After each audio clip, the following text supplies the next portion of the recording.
Yeah, it works. Okay.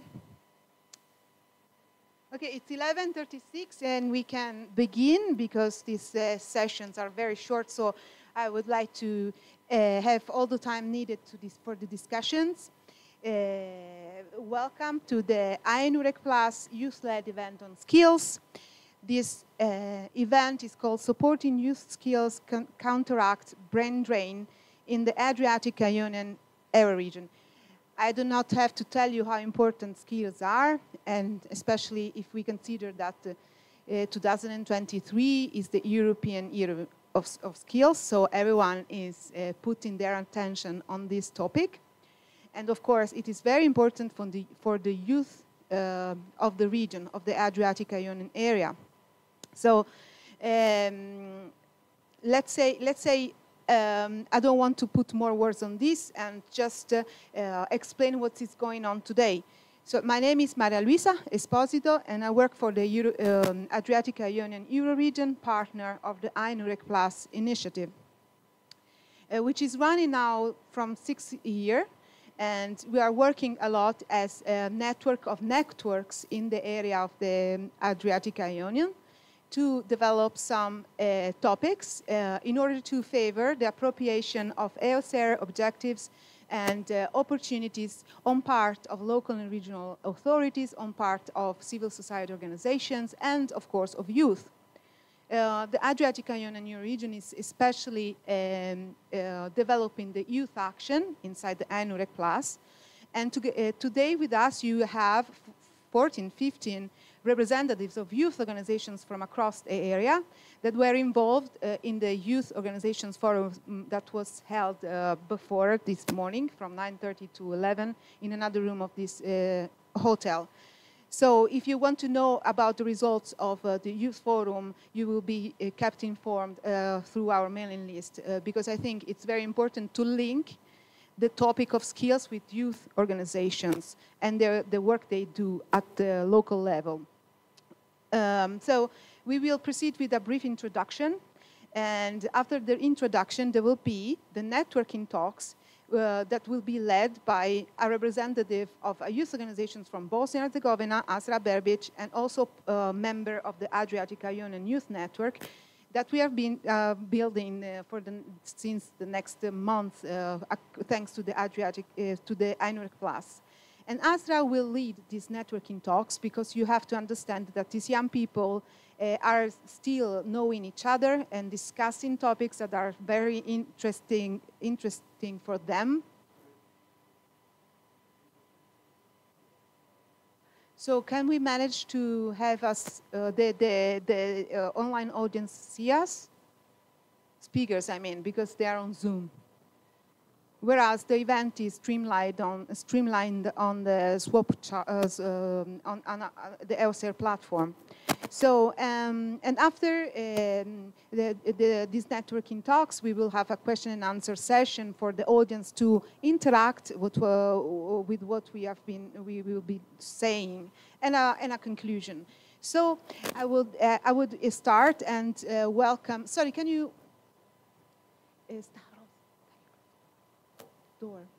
I will call the Secretary General of the Adriatic Ionian Euroregion here, Mr. Francesco Cocco, for his welcoming address. Thanks so much, Lisa. Thanks for the strong effort, the strong work with the Stavros and the other partner of AI-NURECC project. Good morning, everyone. Thank you for this important participation. Thanks to the Bosnia-Herzegovina presidency for organized this forum, and thanks so much to the panelists of today. I bring you greetings from the president of the Adriatic Ionian Euroregion, Mr. Dobroslavic, and I want to thank to the staff of my secretariat and the representative of youth organization that stay here with an important moment of reflection. In the European Year of the Skills, the issue of brain drain from the less wealthy to the richer areas of our Europe must commit us to trying to define proposals that can reverse this trend. Of course, there is not a perfect recipe, but certainly some intervention can be tried. It is a particularly positive moment from a financial point of view. The European Union, the member states, and the territories are now launching a series of important programs.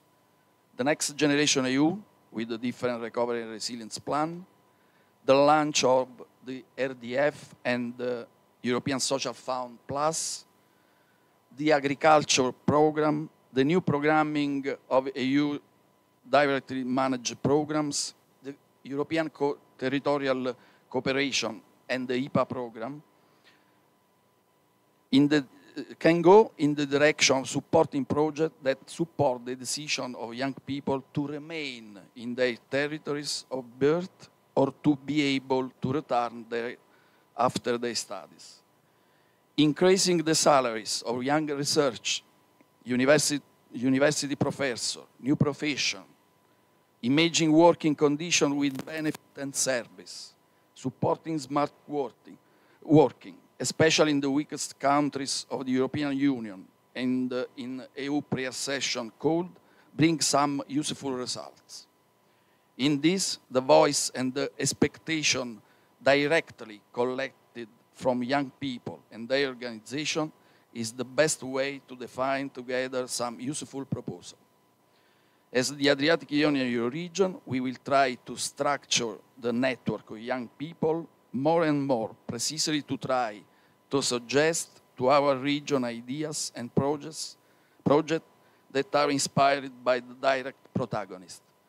I am sure that in our discussion this morning, good ideas will come up to be submitted on the governance of the EUSAIR. And next event that we made to organize in Brussels in November, we have the possibility to present the policy recommendation, I mean 2 or 3 documents that is the final result of this work. Good works to all. Thanks so much. Thank you, Secretary General, also for mentoring us into this process that we are building. So now I will leave the floor to Milan Stojanovic as representative of the Adriatic Ionian Youth Network to briefly, 2-minute stop, tell everyone what we are doing just to inform those that are not informed.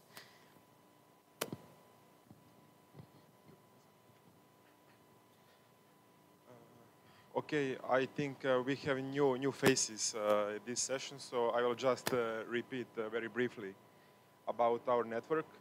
The idea started in 2019 in Tirana. We had the first Adriatic Ionian Youth Organizations Forum, where we tried to connect youth organization from Adriatic Ionian region with EUSAIR stakeholders in order to make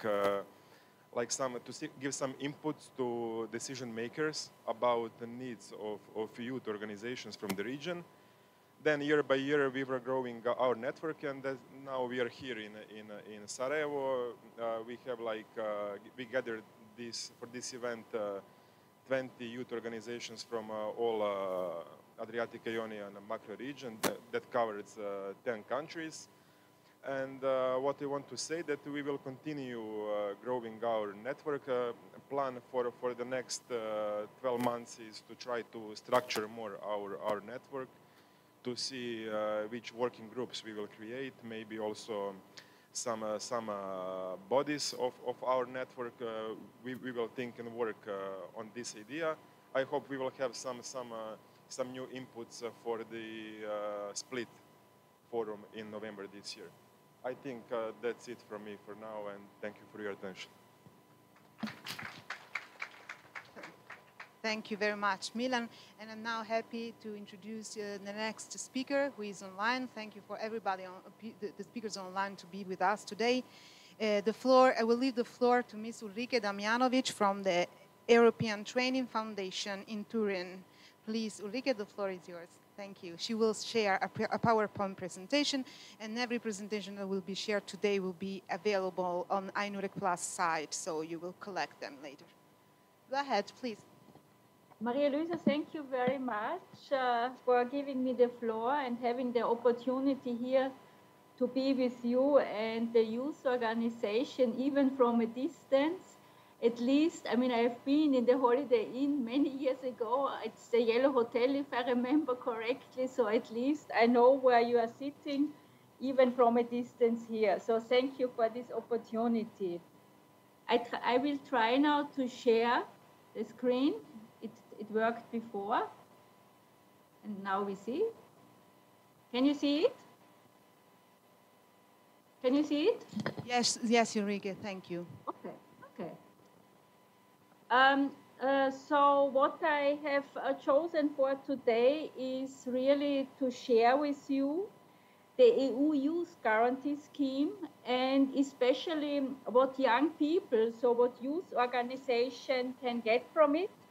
The General Secretary in the introduction already mentioned the many opportunities that are coming now.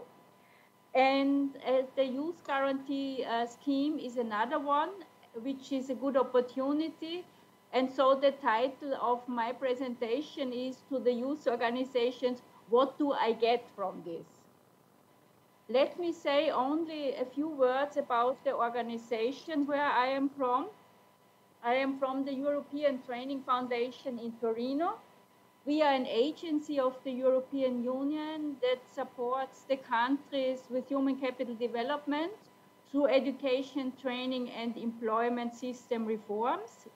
We are working globally, and we are located in Torino in Italy, and we exist since 2014. And our partners in the region are also youth organizations. So it was mentioned this morning already, Tirana and the youth organization. Last year was the year of youth, and we have cooperated also there with youth organizations. Let me put a bit the context.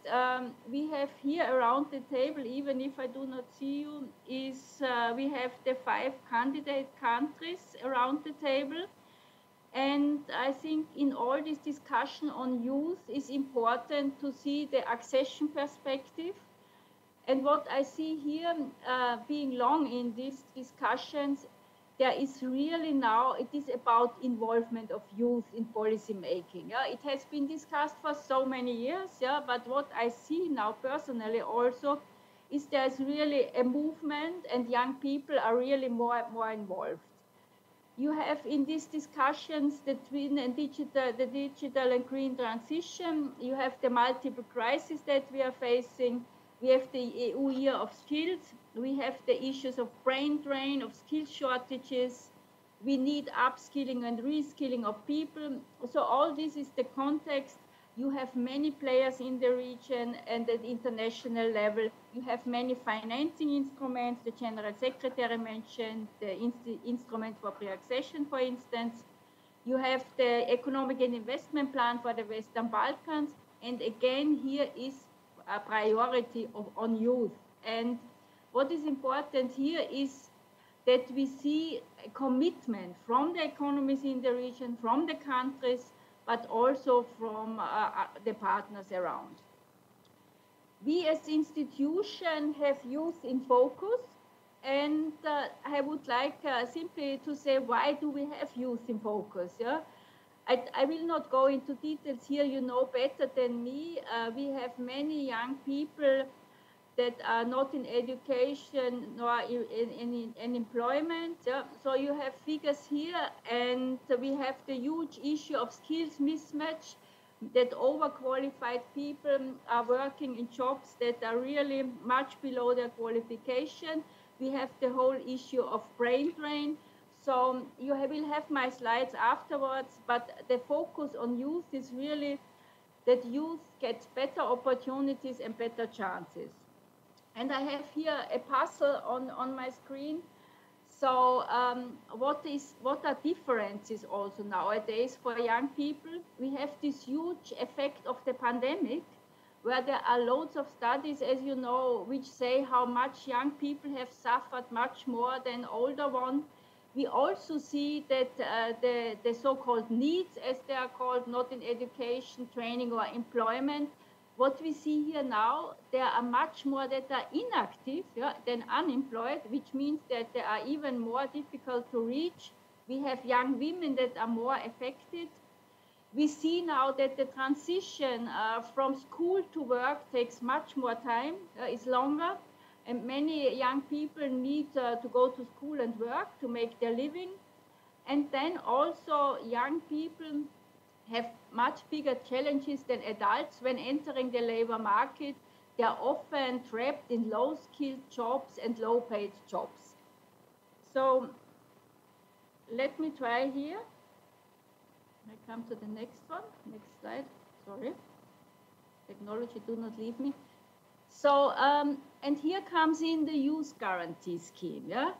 The European Union has the same problems with young people, the same challenges like the countries around the table. And so in the year 2013, the European Union launched the youth guarantee. In 2020, reinforced it. And the point is here that also now for the countries around the table, the youth guarantee is relevant because the 6 economies have committed themselves and signed that they will do and implement the youth guarantee scheme. And we as institution, together with the ILO and the Commission, are supporting this. So in brief, what does this mean? I think this is the most important thing. The youth guarantee scheme is for young people from the age of 15 to 29.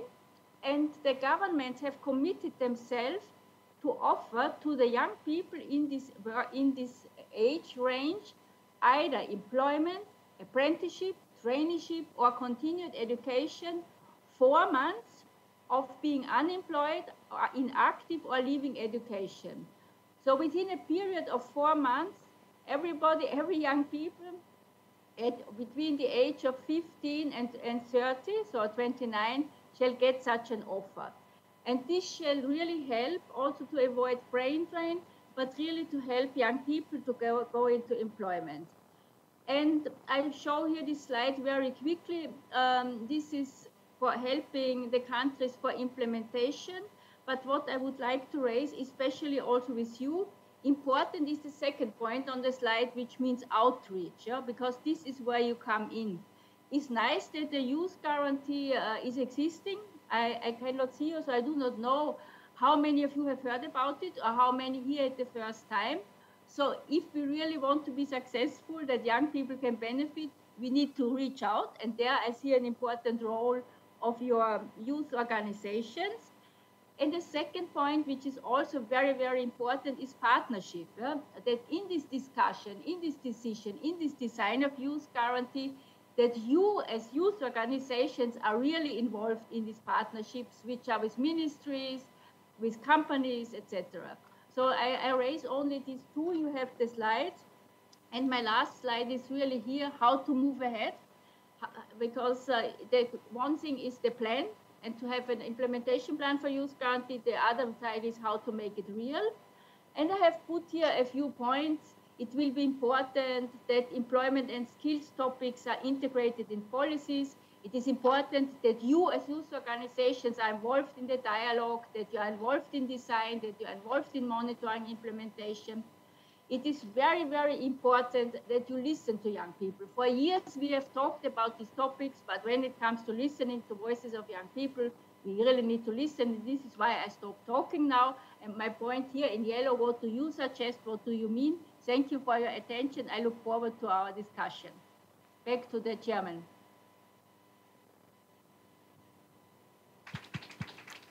Okay, thank you a lot, Ulrike. Everything was very clear, very well passed through us, and I agree with you. Youth organizations can also can be the the ones that can spread the word to other young people to know about these opportunities.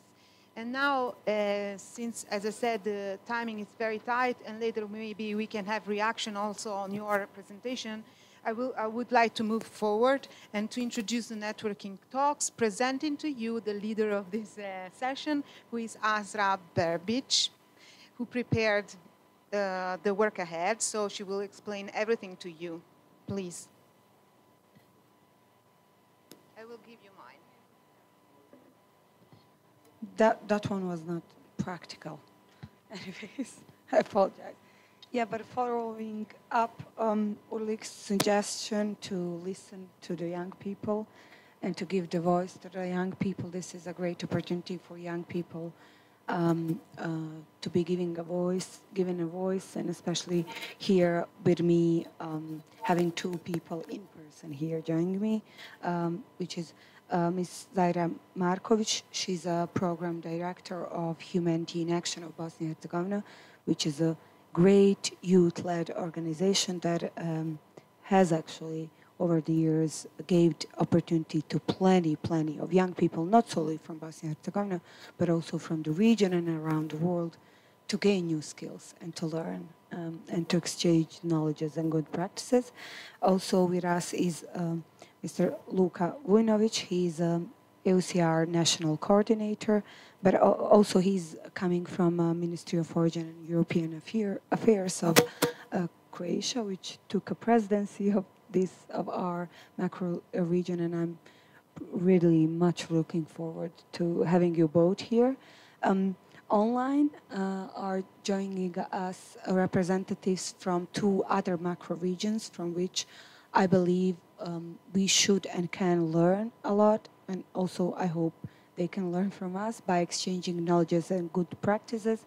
With us is Ms. Irina Kozma from a Danube macro region, and with her colleagues she's going to be presenting us some good practices and ideas how to use good practices in order to involve youth in these processes of not solely policy making but also creating new opportunities for young people, as well as Ms. Anna Maria Tiobonen. I apologize if I pronounced your surname wrongly. She's coming from Baltic Sea region. So let's firstly start with the young people that have joined us in person here.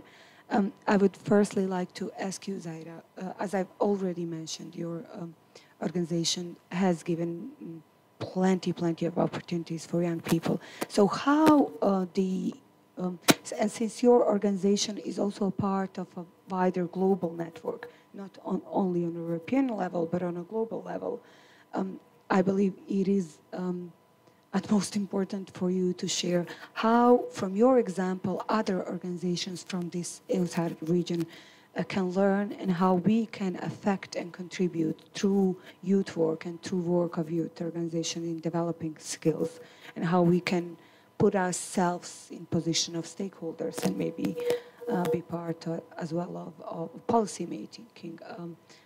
Your colleague is going to be continuing on that, involving young people into policy making and decision making, but I believe it is extremely important for you to share. So maybe firstly to share what Humanity in Action does, and maybe to share how you try to share that knowledge also with the other organizations, because we are here from the Western Balkans region, but I know that you are not solely working with young people from the Western Balkans region, so the floor is yours.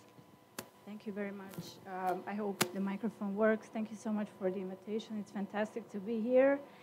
Yes, I come from the organization, which is in its core, it's international, but it does have an office here in Sarajevo for 11 years now, I believe. Yes, we are a part of this collaborative network of Humanity in Action offices in Europe, but with its base in New York. And yes, as you mentioned, we have a couple of cornerstones programs which connect all the offices within the Humanity in Action network. And I believe what the key aspect of the programs is the exchange of students from each country traveling to another country to participate in the fellowship programs that each of the office develops. So students from Bosnia and Herzegovina have the opportunity each year to participate in summer fellowship programs in other European countries and the United States. In the United States, we had programs in Washington, Detroit, Atlanta, depending on the context of the office that they chose each year, the focus topic. And other opportunities are fellowships in Copenhagen, Amsterdam, Berlin, Warsaw, and Sarajevo. So fantastic learning point is this exchange of students. So, but also what's fantastic is if a student from, let's say, Western Balkans is studying in Sarajevo, they are eligible to apply to travel to these other programs. So there is more to just, you know, the location. So, yeah, so I don't want to go too much into the specific details, but as you mentioned, what the learning point is this, is the exchange, but also what's specific about Humanity in Action in our programs is that we try to involve our senior fellow network. So participants after the programs, whoever decides to be more involved, can have the opportunity first to do the internship, to be the intern next year at the following program, or to be a part of other programs because each office has their own independent initiatives. So internships, you know, project assistant. Me, as I'm coming from a position of coordinator. I'm always a coordinator, rarely the speaker. Azra knows that, and it's a role that suits me much better. But also going back to the skills, because this is why we are here. We need to talk about the skills, and I would say today more than ever, the civil society sector is the place where young people can gain, I would say, skills that they cannot necessarily gain at the university or somewhere else. Yes, for sure. I would say right now there is so much more opportunities than 5 or even 10 years ago, or I don't even want to go further. So, and this event, the event that we are here at this moment is also a place where exchange and networking need to happen, because young people can listen to us, the representatives who are already paving the way, and learn and ask questions, and that's something that these events also enable. So perhaps maybe I lost my focus a little bit. No, you haven't. Azra, it's difficult. You know, I've been working 5 or 6 years in this organization, and we've done so many things and so many different projects. And our network in Bosnia is around 400 people, and Humanity in Action Senior Fellow Network is over 2,700 people globally. And sometimes it's hard to you know, stay on point. And yeah, maybe what I would like you to share with the rest of the audience. Of course, us from Bosnia and Herzegovina might know that, but many people do not. For me, is a great example on what you do also as well on a national level. You have this program for young people that actually is solely focused on gaining skills, new skills and new knowledges. And is, as you mentioned, you have all of these, your network of alumni, when they furthermore share the knowledge and the skills. And it's from different areas, so it is multidisciplinary. So maybe just briefly to share that example, yeah. Because hundreds and if not thousands of people, young people so far have went through that program.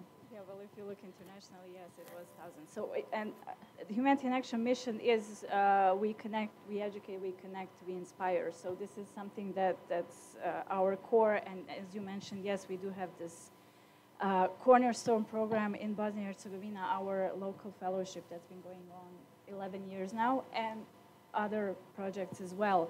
But the point is, the program is it's not very linear. It's not only composed of seminars and different workshops, also, but I mean that is also the crucial point. That's the point where our young students who arrive to attend in the program are connected to experts from various fields, and that's where they learn and acquire knowledge, which then they will pass on through different peer-to-peer workshops and seminars that they organize through their action projects, which we fund. So that's the action portion of our work, is giving agency and seed money to these young people to develop their own projects in their communities. And so far, we've had so many done. But this is the place where young people gain, the freedom to express themselves and to address issues that they find are most pressing to address in their communities. So these small action projects are as creative as any of the participants is. There are so many different formats, and topics that they have addressed over 11 years in Bosnia. But like you said, action projects go globally for each of the office. So imagine each participant doing a little initiative globally. So when you sum it up, it's a huge impact that we believe that we Thank you. Yeah, thank you very much for sharing that. Now, Luca, again, I have to emphasize how happy I am that you are here, especially representing an extremely important national institution that is important as well regionally because of the nature of the institution. It is Ministry of Foreign and European Affairs, and that you are here as a young person. And as a part of taking over this presidency, Croatia is going to be introducing this new pillar within the EUSAIR region. It is a social pillar. So please, since you have been actually working, you've been giving, let's say, decision-making role a bit, and also a voice as a young person in creating this social pillar. Please share with us how, if it is what made a part of a strategy, how it is going to affect the youth in general. How is it going to give the opportunity for youth to have a voice? How is it going to affect the role of youth organization within the network? And of course, development of skills, which I believe this pillar is going to be focused on, actually.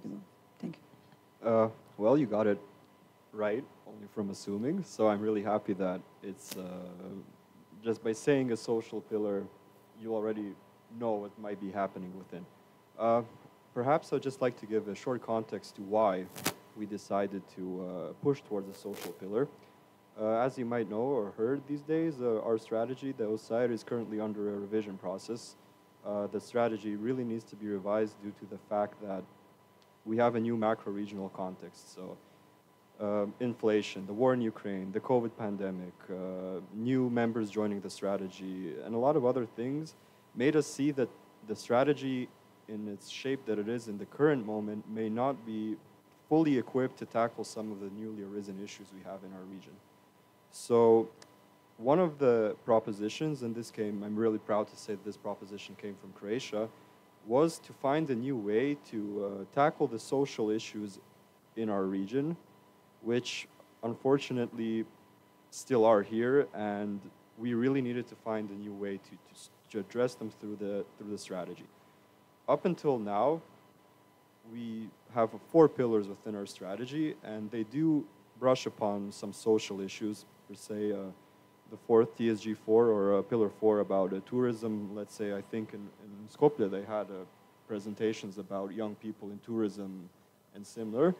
However, this is only a part of what we really wanted to address with the social pillar. So I would use this opportunity to thank the Bosnian presidency for hosting these revision working groups.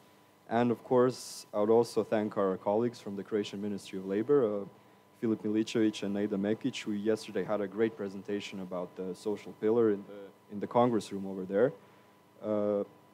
They really put a lot of good work into this, and I'm really happy to say that we're very, very looking forward to introducing this.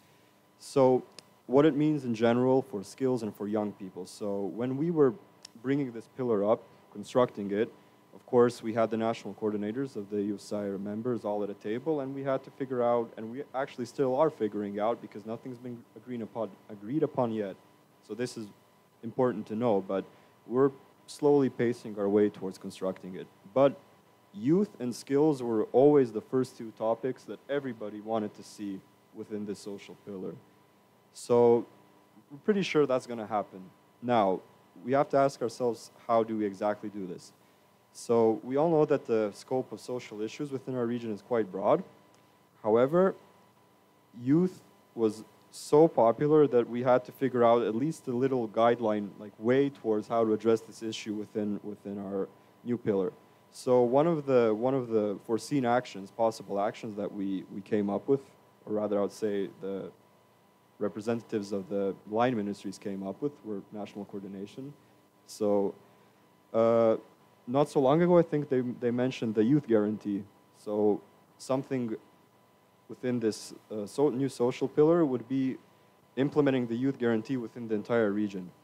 which means that actually, since we are a region with 4 EU members and 6 non-EU members, we have a perfect political platform to exchange our experiences, so the non-EU countries can more easily go through this process, because this entire region macro strategy actually is about exchanging and helping each other. So we have to go towards a constructive path. Also, another thing, maybe more intertwined with skills, is promoting the ALMA, which is called Aim, Learn, Master, Achieve. This is a cross-border youth mobility scheme that helps at transforming the life of NEETs. I think you're all acquainted with what a NEET is. These are disadvantaged young people who are not in a very good position within the labor market. And by promoting ALMA, we really think that we can make it easier to integrate young NEETs and maybe young people in general into the labor market. And this we see as something that might slow down the brain drain, because I think all these NEETs, if provided the real chance and opportunity, would much rather stay here, educate themselves, but we're here to be the ones to provide the opportunity. So these are just some of the possible ways we might be advancing in this social pillar. As time goes on, we'll know more. Also, when it comes to youth within the strategy, another process is going on. We talked about this this morning. This is the establishment of the Youth Council. We're still figuring out exactly how to shape it, how to fill the council, see what exactly its tasks might be within the strategy.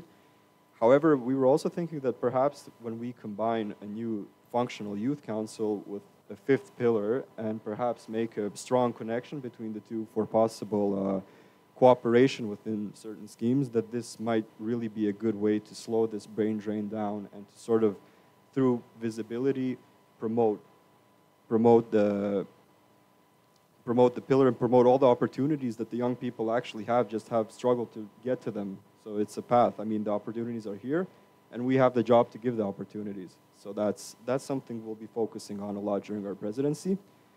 And maybe to conclude, I think I've already eaten all my time out. Croatia has, yesterday we took over the presidency in a symbolic manner. We took over the stone. However, this is just something that's done on an annual basis. I'd like to say that our slogan, our motto for our upcoming presidency is called the Blue-Green Strategy for the Future. And in order to have a strategy for the future, it's not something that's symbolically relayed from state to state on an annual basis. A strategy for the future is a strategy that should be relayed from generation to generation, giving the upcoming generation, who will one day be in the decision-making process, a functional strategy that benefits absolutely everybody within the region. So not only the youth, but especially the youth in this situation, but everybody. So I would just conclude by saying that a strategy for the future is something we built in the present, and we have to use the lessons from the past. So thank you very much for your attention. Thank you very much for sharing, and especially the insights as a young people, and sharing the idea of ALMA, which I believe it would be tremendously important for our region. And as you mentioned, we haven't talked about the brain drain, but unfortunately the cost of brain drain solely for the Western Balkans is in €1,000,000 on a year basis. So we already have all of these opportunities here, and we have developed the skills, but then we go further outside of our region and talking not solely Western Balkans, but our macro region, because unfortunately the issue of brain drain is not solely, it is the most affected the Western Balkans, but also that's an issue in Croatia, and a huge issue, unfortunately, as far as I know, in Italy, in Greece, Malta, all around our huge macro region. So it is important to figure out, even when we have young people leaving the region and going abroad and gaining new skills, how, as you mentioned, to create the opportunities for them in order to them to decide to come back, not to stay in the countries where they decide to sort of mobilize brain drain, to transfer it from a brain drain to brain circulation, which I believe would then bring so much prosperity to all of us. Yeah, just shortly, please. They like to say a lot of times when they think of the EUSAIR region, so there's natural beauty. We have like the sea as our most most common resource.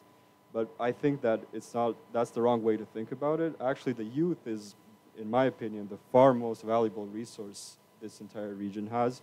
Young people are creative here, often multilingual, and really have the passion to build something in the region. And it's our obligation to provide them with the necessary tools to do that. And by doing this, I think we can really slow down the brain drain and keep them here, because we need a future here. So yeah, I agree. I couldn't agree more with you. Yeah, but taking in our mutual values that we share and resources that we share, it's a great transition actually to have to give a floor to our guests that are joining us online from the macro regions, especially when it comes to tourism and culture.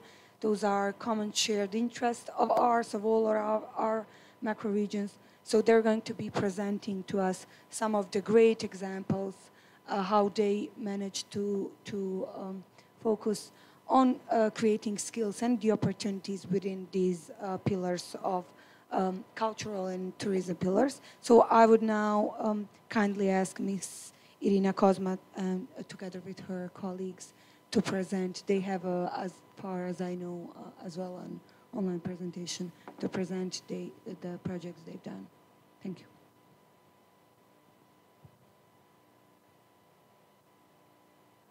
Hello. I hope, can you hear me? Yeah, we hear you. Once again, hello. Thank you for the invitation. Thank you, Ms. Secretary General, Mr. Francesco Cocco, for this opportunity that you offer to us. Also, thank you to Mr. Kalognomos, who make the big effort and offer us a great support to have this collaboration and cooperation between macro-regional strategies and also between a region. So very briefly, in our lovely Danube strategy is there. We have 11 priority areas. It's priority area 3, culture, tourism, and people-to-people contact. And we have a very good collaboration with the other macro-regional strategies. This event, it's like the 2 steps in our collaboration between macro-regional strategy in charge with tourism and culture. Quite new in our macro-regional strategy, we have Danube Youth Council, which is a very, very important structure for us. We have representatives from each country involved in Danube strategy, 2 young people, and they follow more than 1 priority areas, and they support us with fresh ideas, and it's very important for us. In that direction, we want to enforce collaboration between the network of youth.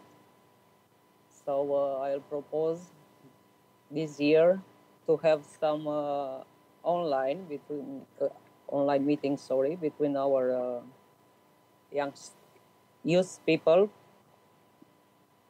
because it's very important to share experience, best practice, and ideas. And if it will be possible to be on site, it will be perfect.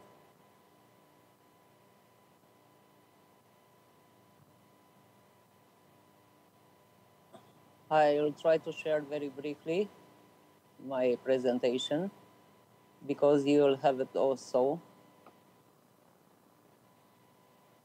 So,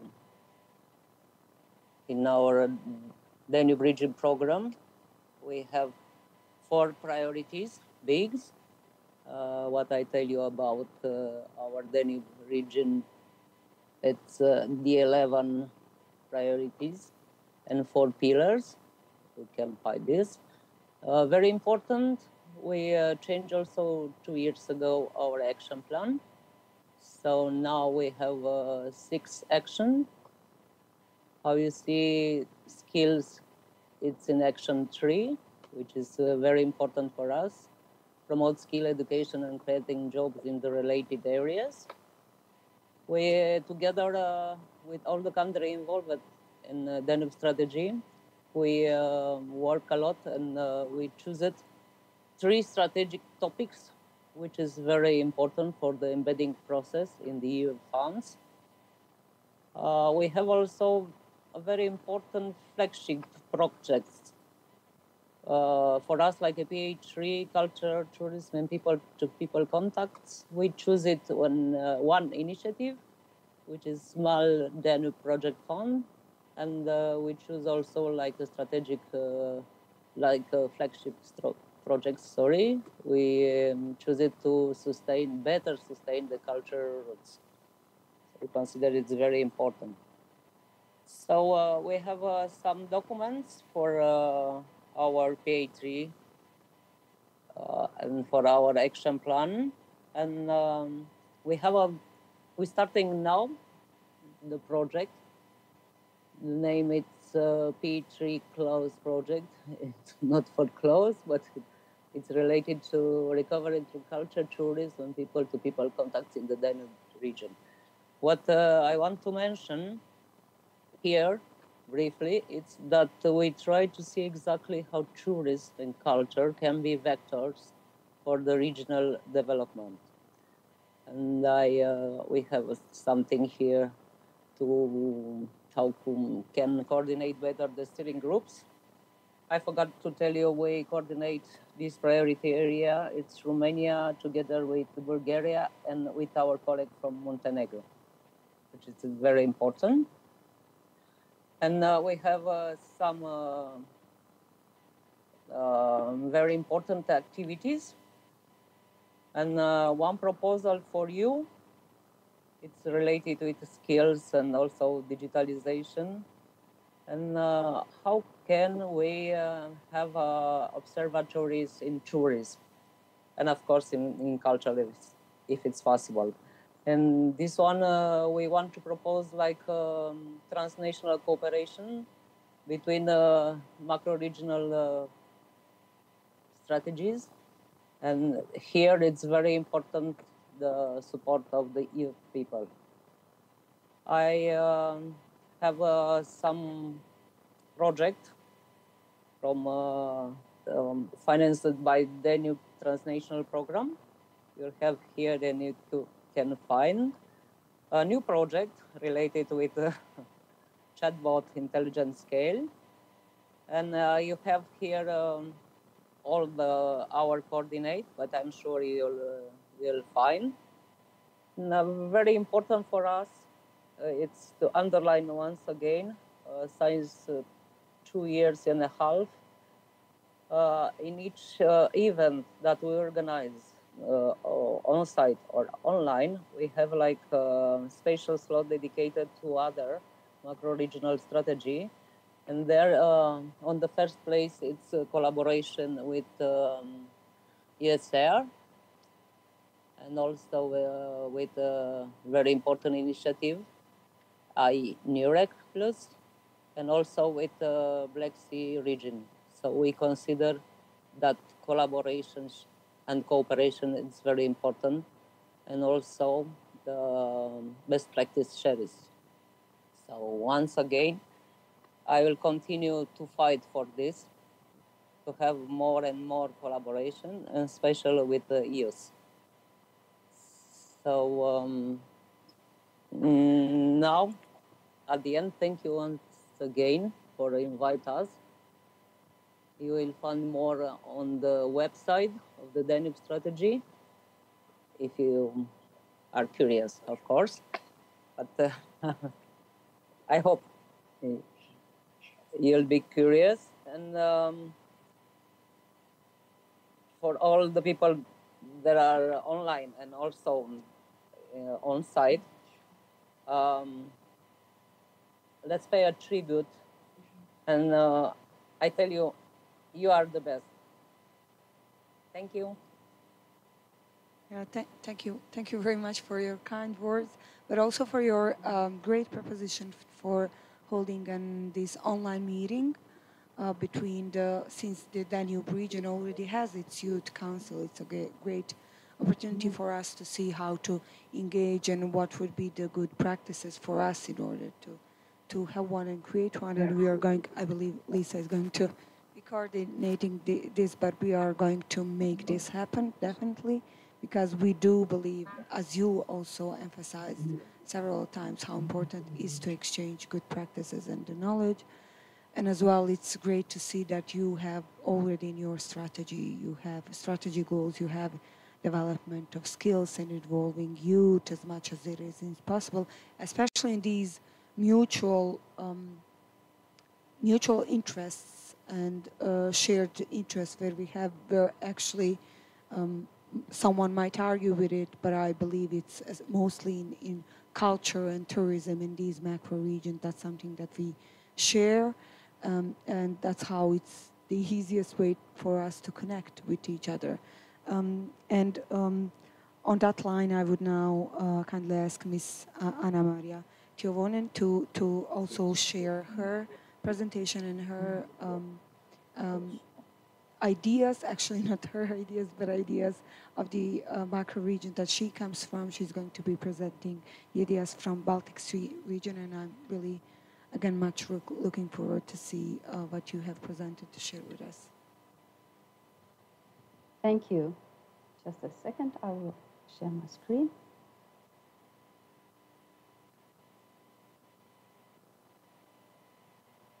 You should see my presentation now. We see it. Very good.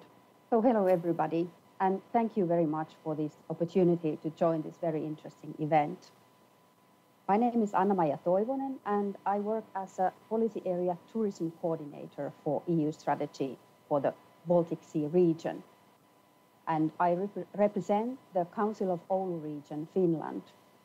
And first, I will shortly introduce you the EU SBSR and especially the policy area tourism. And then I will tell you about the Baltic Sea Youth Declaration 2022 as an example of youth involvement in our region. Just a few words about the main points of EU strategy of the Baltic Sea region, called as EU SBSR. So this is the first macro-regional strategy in Europe, and the strategy is divided into 3 objectives, which represent the 3 key challenges of the strategy. And these are saving the sea, connecting the region, and increasing prosperity. And there are 14 interconnected policy areas, and policy area tourism is one of them. PA tourism provides a platform to reinforce sustainable tourism development in the Baltic Sea region.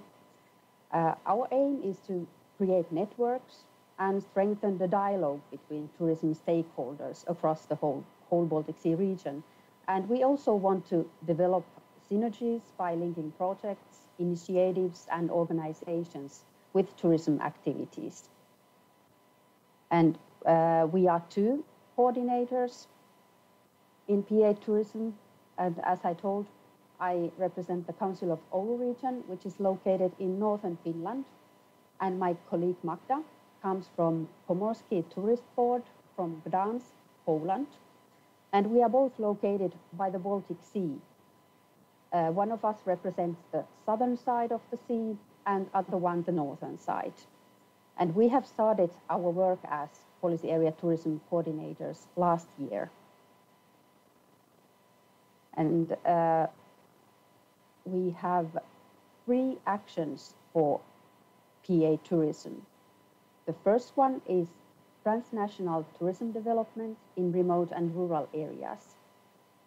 The second one is investing in people, skills, and technology in the tourism industry.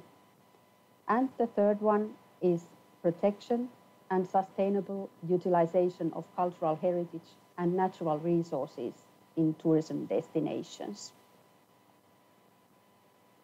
And next, I will tell you about the Youth Declaration 2022. So this declaration was developed by young people in the Baltic Sea region who are asking for actions from policymakers and therefore provide concrete steps on how their views, ideas, and impulses can be better integrated into decision-making processes. And this declaration particularly highlights the need for increasing youth participation in the development of policies, including their planning, implementation, and also evaluation. And there were over 200 young people who contributed to this declaration. So this document represents various views of many young people from all around the Baltic Sea region. This declaration was prepared for the annual forum of the EU-SPSR 22. And this annual forum took place in Finland, in Lappeenranta. And this declaration was published by the Council of the Baltic Sea States as a part of their wider effort to give a stronger voice to youth in our region. This declaration contains also inputs from the Baltic Sea Youth Camp 2022. This was actually a third edition of the Baltic Sea Youth Camp.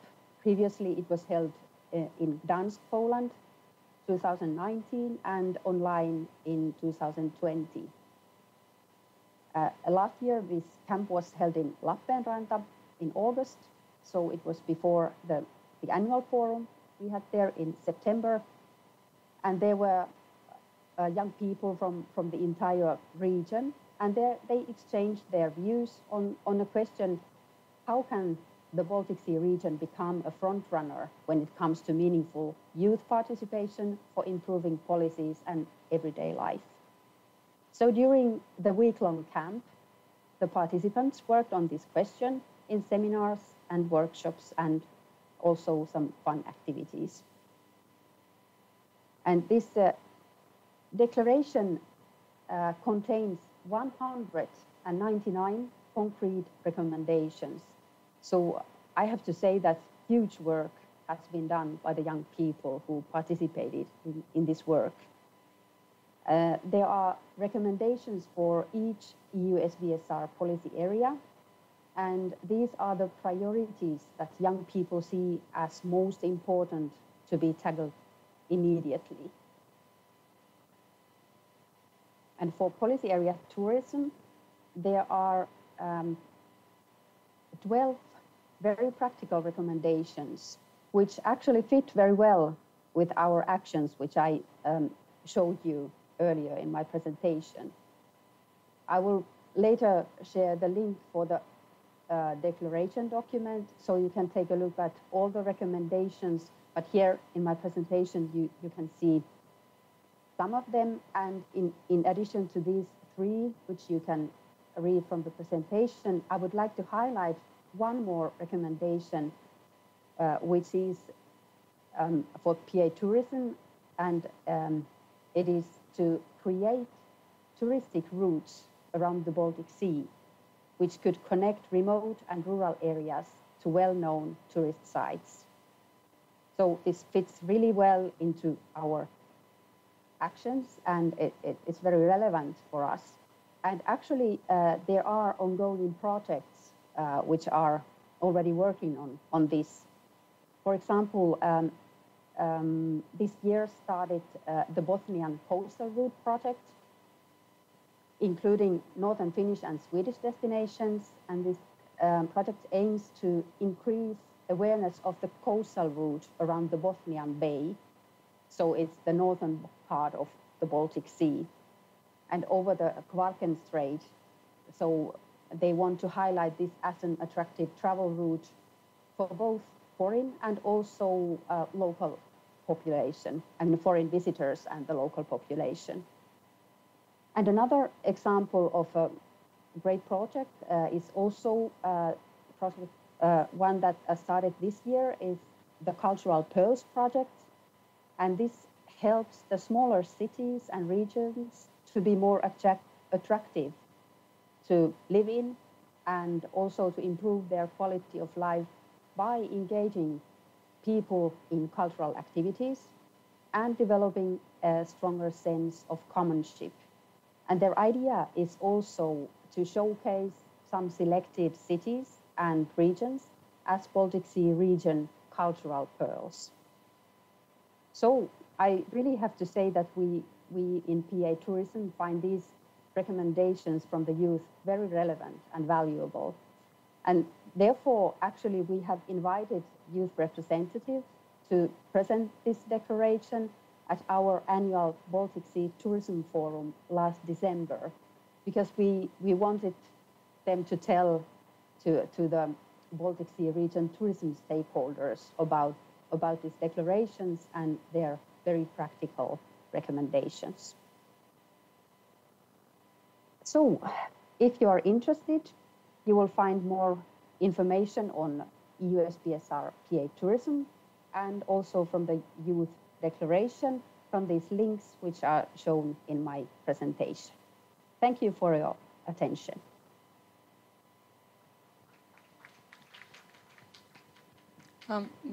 Thank you very much, especially for sharing the story about how the process of creating this declaration and all of these recommendations solely led and implemented by youth.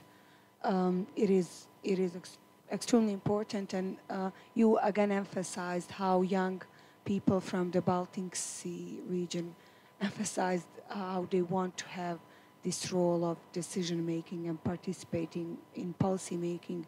And I believe that's also something that is common to all of our macro regions. Unfortunately, we missed out. I apologize for that, because I wasn't aware whether Miss Irina Kozma's colleague is here with us or not. So I call him because he was supposed to, I believe, present us a project that they implemented. So I invite Miss Janot Rustis to speak now, to present the idea. And later on, I hope it's not going to be too long. I kindly ask not to. So in order for us to have enough time to have a discussion, and if someone might have some question, or if we want to share some additional ideas or propositions as a conclusion of this today's event. So, Mr. Janut, the floor is yours. Okay, thank you. Thank you for the opportunity. We're glad to be here to present our project. As you said, I'm going to be short. I'm just going to jump into my presentation. Okay.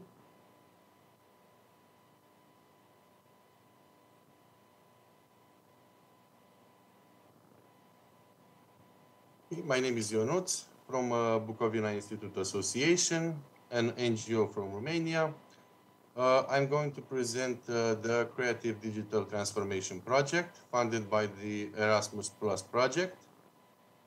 The Creative Digital Transformation Project aims to accelerate the digital transformation of entities, SMEs, and organizations in the three target sectors via creative and innovative solutions by strengthening their workers' competencies and by reinforcing the cooperation and networking within them. It also contributes to the resilience of professionals in the cultural, tourism, and education sectors by building up their cooperation and networking capacity and supporting them to implement innovative practices. The project is developed in a partnership involving NGOs from 5 countries: Germany, Spain, Italy, Romania, and Estonia. The main aim of the project is to extend and develop professional skills and competencies, especially regarding digitalization and creativity, so that they are able to adapt their activities and services to the more attractive, motivating, and encouraging for the reality of the current market. The main Some of the objectives are boosting digital transformation of cultural, educational, and touristic activities currently organized at the local level, developing new tools and resources that enhance and accelerate the acquisition of professional skills of adult learners, creating synergies and networking chains among local actors in the field of education, culture, and tourism by establishing new collaboration models via virtual means, raising awareness about the importance of art, culture, and education in the development of resilience and creativity, reinforcing creative skills and competencies of workers in the educational, cultural, and creative sector to create, manage, and disseminate goods, activities, and events. The target group of the project is split in two: direct target group, made up of professional educators, touristic and cultural workers, and professionals from the creative industries, and managers, directors, and representatives of the educational, cultural, touristic sectors and creative industries, and indirect target groups made up of stakeholders, namely third parties that will benefit from the main project results indirectly, like local authorities and decision makers. The project has three main results. The visual virtual map of European good practices of creative strategies and virtually transform activities at the local level. Two online courses, digitalization of materials and events, one for educators and cultural touristic staff, and one for managers and representatives, and a circle of 7 webinars, training webinars on creative process planning. Here you can see the first result, the visual virtual map of European good practices. It's made up of two categories, events and activities, and trends, platforms, and tools from all over Europe. Okay. The next result refers to the online course for managers and representatives. This course provides the knowledge needed for the whole process of design, creation, production, promotion, and deployment of the product services to adapt them to the current demand, and also helps to improve the quality, the attractiveness, and the participation of the outreach of the products, services, activities, and events, to identify new market niche for the business, to tackle new needs and demands for audience, to adapt the product and activities by integrating new technological tools and strategies, to learn how to use all the team's creativity to develop new and innovative products. The online course for educators, cultural and touristic staff helps to improve digital skills in order to innovate in the design, delivery, and organization of activities, aiming at motivating the audiences to engage in the activities regardless of the format, blended or online.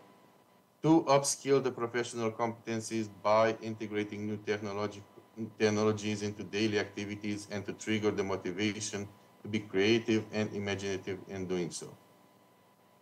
The third and final result is a circle of 7 webinars, including easy ways to exploit creativity, how to start a creative process, how to create a digital service, the incubation of ideas, validation and evaluation of creative ideas, the importance of soft skills in the creative industries in the digital era, and presentation of a business idea. All these results can be found on the project's website, and the latest news can be found on social media. Also, you can find this information about the project on our organization's website and also on our social media. That's all from me. Thank you for your attention.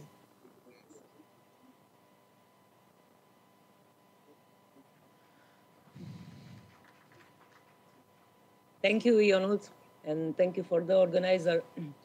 We want to give the opportunity to this project because it covers all the area of the Europe, and you can use the results for free if you are interested. But I'm sure the young people, it will be interesting. Thank you once again for this opportunity. Thank you very much, both. I believe now actually this was a better lineup, because from the wider strategy talks and goals we now had at the end of this session, we now had one concrete example how all of this that we talked about was implemented actually, and how we can use all of these resources, and especially for you to presenting this platform where we have can find all of these resources. So it is actually accessible and free to everyone. And on top of that, something that we haven't touched upon, but it is extremely, extremely important for the youth mostly, but in general for all of our respective countries, is the development of digital skills, and how you involved these pillar of digital skills within your projects. And I believe that's only how we have to go further. We haven't had, again, enough time to discuss it, but it is important, because even though we are not developing all of these strategies and programs as fast as we should, but in general, the society is moving on, especially the young people. They are getting to know and learning all of these digital skills that you, again, just mentioned, how they were extremely beneficial, because they shared completely different perspectives and new ideas, innovative ideas that can be used in all of our respective macro regions and on a national level, I believe. Now, I would give a floor to any of you. If someone has any question or comment, feel free. If not, we can also proceed with making short conclusions. Or also, this also stakes for the people who are joining us online. If anyone has a need or feels that there is something that they missed to say, or just want to comment on something or to ask a question, feel free also to join.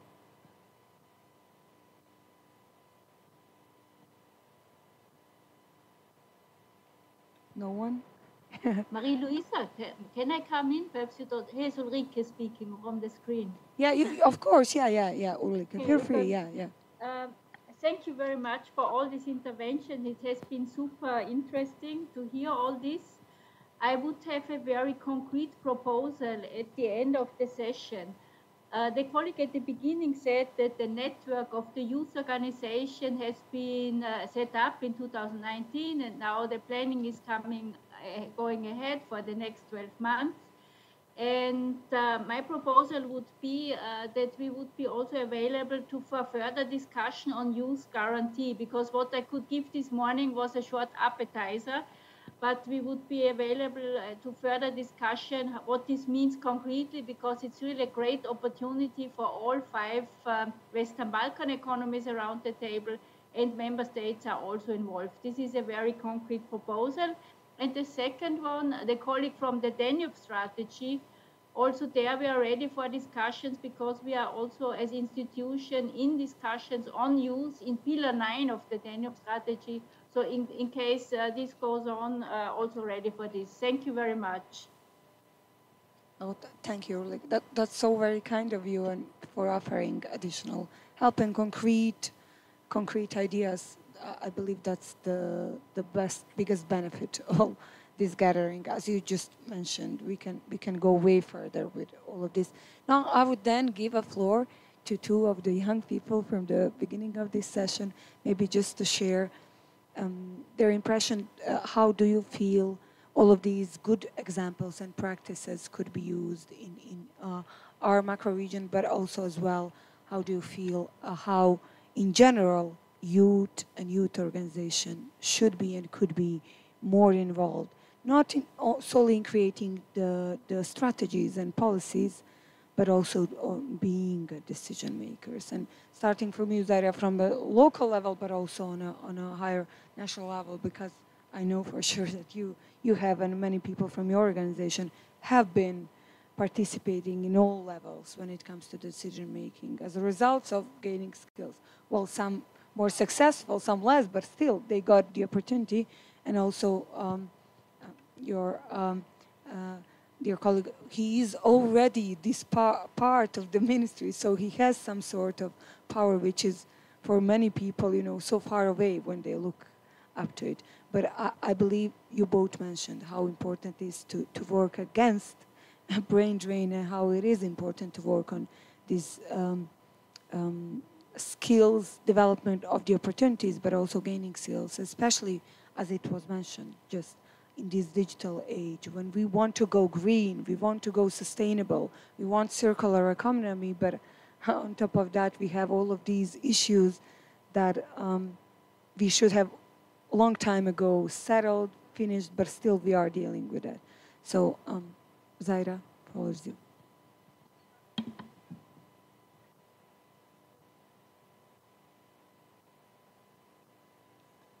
I hope, yeah, okay. Well, when it comes to the brain drain, Azra, you know, and all of our colleagues from Bosnia, this is a major issue that all of us have been facing. And apart from the brain drain, I would also say that the youth often feels marginalized, put aside, disenfranchised. So it's also very difficult to keep them engaged. So there are many challenges, but also good examples, and I'm very happy to learn about great examples from the region and further. I always like to keep, you know, a positive attitude. We just need to continue doing the best we can. That's all that we can. We need to continue working to engage youth, to sort of show them what they would be missing if they decide to. But also we go back to the brain circulation. It's also important to go abroad a little bit, learn and gather experience, but then also to apply it here in the Western Balkans. So this is $1 million question, how to stop brain drain, but my conclusion would be we cannot give up. We need to continue working. We need to engage as much stakeholders as possible. We need to give young people the voice, the platform for them to feel like they can be a part of something greater instead of, So a lot of work that just needs to be done and continue to be done with as much as support as possible. So that's all I have to say. I would totally agree with you. Also saying that we have to take the process step by step. Nothing can be done overnight. But then again, this is such a critical issue within the region that it's also something we have to address properly. And we have to address it concretely. We have to be the ones actually giving opportunities, maximally promoting these opportunities, making them visible to young people, because I think it's worse to have an option, but not know about the option, right? So that's something that I would say myself as somebody within the political structures of the EUSAIR, this is something we have to do, because if there is no option for a young person to prosper, it's natural to leave. But it's much worse if there is an option and it's not visible. You cannot find it. And this, in my opinion, might be the main issue. And I'm happy to say that during our presidency, we'll be working really hard to make sure that these opportunities are visible to the young people, to engage them more into the discussion within the region. And this is also something that we're going to be needing your help. So I hope we can expect it. I'd be really happy. And also, just to say, in November, we will be organizing a very large youth conference in Split. This is part of our presidency. You're all invited, of course, and I'm hoping you'll come. We can continue this debate. We can see some new perspectives, see where can we go further with at least within the terms of the EUSAIR. So that would be on my part, and thank you very much for all your attention, and hope to see you soon. Yeah, well, yeah, it's a good. We are finishing on a positive note. Yeah. So we have one question. So the question is mostly for our most experienced panelists that already have been doing this on the youth. I want to put this so that it doesn't sound bad. I just want to say, without polishing what we have done good, in your case, because we know the regions are completely different, and we know how things work here, especially in the country that we are right now. I would like to ask, what about things that we should not do? I mean, bad examples. We tried this, it failed. Don't do this. What about things that actually failed? Because it looks like everything is amazingly working completely fine, and we're going to do it here. But we know that it's not going to happen the same thing here, because we know that corruption levels here are higher than the other regions. We know that politics, even within Bosnia, are very hard to connect pieces of Bosnia and other sides together. And if this event were to happen somewhere else, not in Sarajevo, not in Tirana, but it was to happen in another city where actually that youth probably doesn't even know that we exist, because we have to push so hard to get that person out there, not being in the city, not being in the central area. I want to see some examples that we should avoid, so that we know that it didn't work, so we can just skip that. And are we following up with all of this development on USAIR strategy that this is implementing? Because especially in Bosnia, I want to know, because out of what I've been talking and out of what I know, corruption levels are extremely high. Thank you. So this discussion is mostly referred to our online speakers, right? Or yeah. So if someone wants to pick it up, if someone is brave enough to be the first one.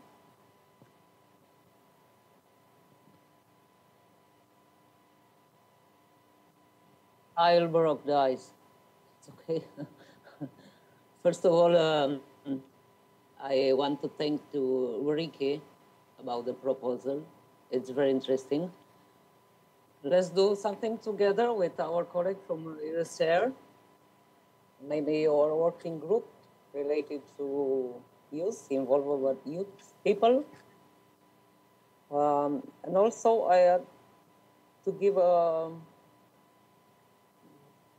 answer to our colleagues from the room. Let's do something together. Don't wait somebody to give something for you for free. So, in my opinion, go and try to find something, even voluntary.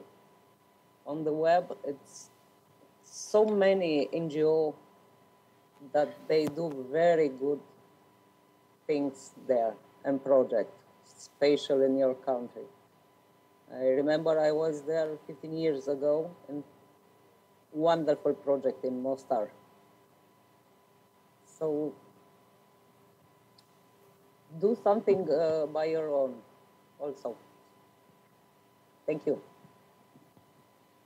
If I may add a quick answer on your point, it is a challenge, yeah? And we shall not say things are all good and all well, yeah? But as the colleague before said, there are opportunities, they need to be known. And I think youth guarantee in this context is a very good opportunity. Erasmus Plus was mentioned is a good opportunity. Let's start it from the positive side and see. But it's a challenge. Yeah? Let's not fool ourselves. Yeah? This would be against realities.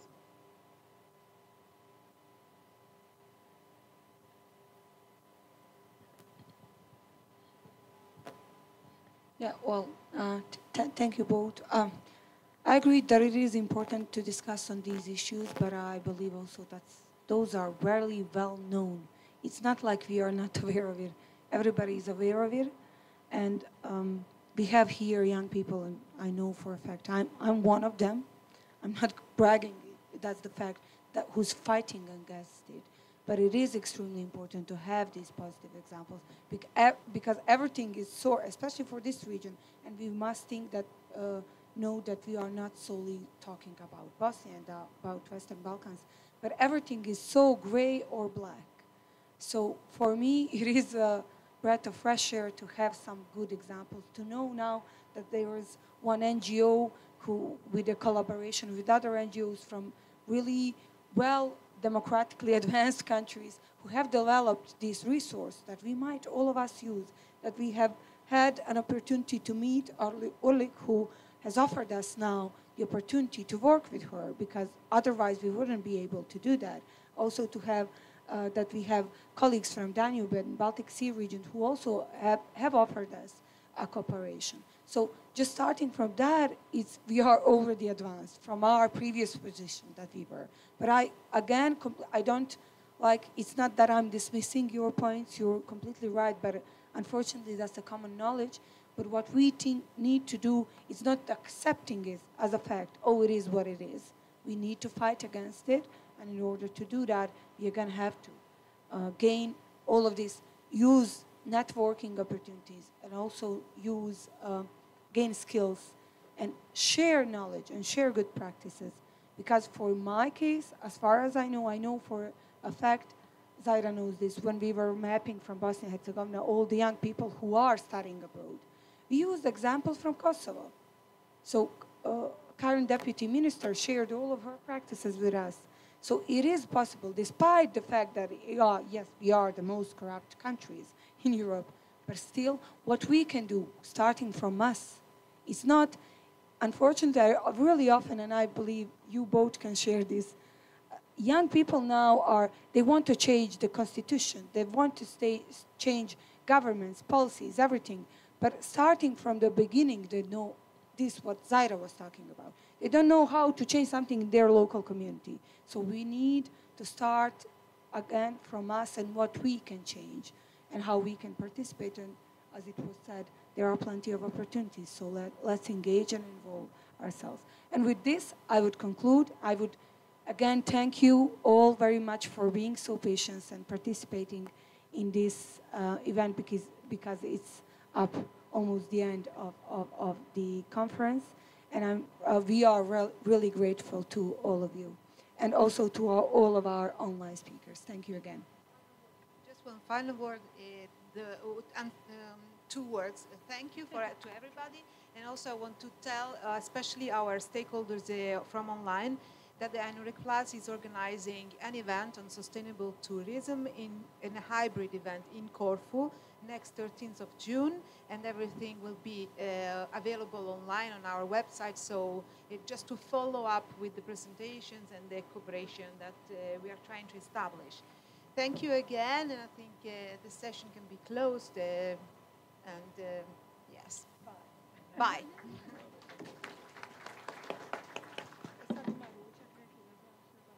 Goodbye. Thank you. Thank you. Bye. Thank you. Bye. Thank you for this opportunity.